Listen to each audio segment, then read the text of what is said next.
헌재 사무처장님, 예. 헌재에서 내란숙의 피의자 윤석열을 사형에 처한다, 이렇게 판결할 수 있습니까, 없습니까? 없습니다. 없죠? 예. 헌법재판소에서는 위헌 여부의 중대성을 가지고 윤석열을 파면할 것인가 말 것인가를 판결하는 곳이죠? 예, 그렇습니다. 네, 그렇습니다. 법원행정처장님, 예. 내란숙의 피의자 윤석열은 헌법 위반 정도가 매우 심각함으로 탄핵한다, 이런 판결을 법원에서 할 수 있습니까, 없습니까? 할 수 없습니다. 할 수 없죠? 예. 네. 진료는 의사에게, 약은 약사에게 하는 것처럼 헌법재판소에서는 내란죄에 대해서 형량을 판결할 수 없습니다. 마찬가지로 법원에서는 위헌 여부에 대해서 따지고 윤석열을 파면 조치할 수 없습니다. 따라서 헌재는 말 그대로 헌법을 재판하는 곳이기 때문에 헌법재판소입니다. 내란죄를 포함시켜 헌재에서 심리를 할지라도 실제로 내란죄에 대한 사형, 무기, 형량을 선고할 수 없기 때문에 실제로 윤석열을 파면, 탄핵하는 데는 그다지 실익이 있다라고 말하기가 어렵다라고 생각합니다. 저는 국민의힘 의원님들이 참으로 비정하다라고 생각합니다. 윤석열 입장에서 보면 얼마나 배신감이 들겠습니까?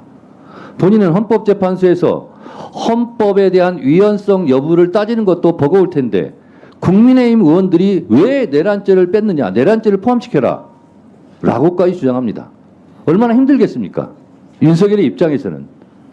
그런데 국민의힘 의원님들은 너무 걱정 안 하셔도 됩니다. 내란죄는 형사재판에서 제가 추측건대는 아마 사형 선고가 나올 것으로 생각됩니다.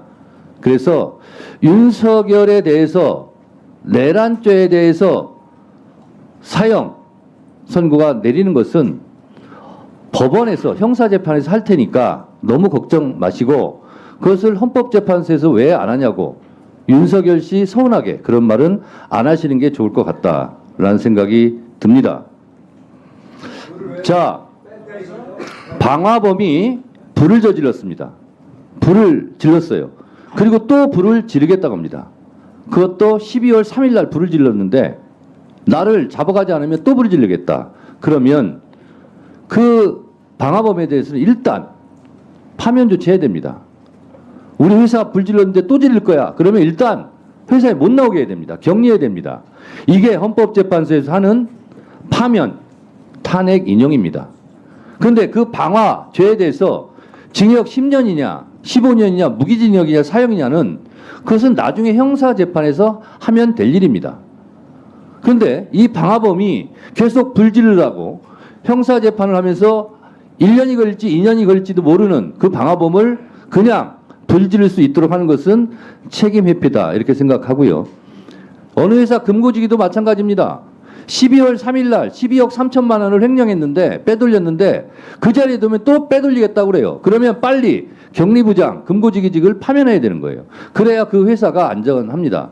그런 면에서 헌법재판소에서 윤석열을 하루속히 파면해야 된 이유는 이 어려움에 처한 대한민국을 구하는데 필요한 조치다라는 것이고, 이거에 대해서 왈가왈부 하시는데 제가 굳이 이것을 말하지 않고 8년 전 권성동 의원이 어떻게 말했는지 권성동의 말을 권성동의 말로 탄핵하겠습니다. 한번 들어보시죠. 탄핵 법정은 대통령의 직무집행행위가 헌법과 법률에 위반되느냐, 그리고 위반의 정도가 중대하느냐만 관심이 있을 뿐이지, 그것이 뇌물수수죄가 되는지 강요죄가 되는지 직권남용죄가 되는지 여부는 탄핵 심판에 있어서 관심사항이 아니다라는 말씀을 드립니다. 탄핵 심판은 대통령의 직무집행행위가 헌법과 법률에 위배되느냐의 여부가 중요하기 때문에 그렇습니다. 뇌물죄, 강요죄 등은 논하지 않고 헌법 위배사항만 담겠다. 범죄 성립 유무는 탄핵 심판 아닌 형사재판의 대상이다. 공소장 변경도 기본적인 사실관계는 그대로 유지하면서 거기에 대한 법적 평가를 달리하는 것입니다. 그렇기 때문에 국회 제적위원 3분의 2 이상의 찬성이 필요 없고 마치 검찰의 공소장처럼 뭐 뇌물수수죄에 해당한다, 강요죄에 해당한다. 탄핵 심판은 대통령에 대한 파면 결정을 하는 행정소송의 일종이거든요. 예. 그래서 유무죄는 유죄냐 무죄냐는 형사법정에서 가려야 될 문제고 탄핵법정에서는 대통령의 직무집행 행위가 헌법과 법률에 위반되는 여부만을 판단하면 됩니다. 예.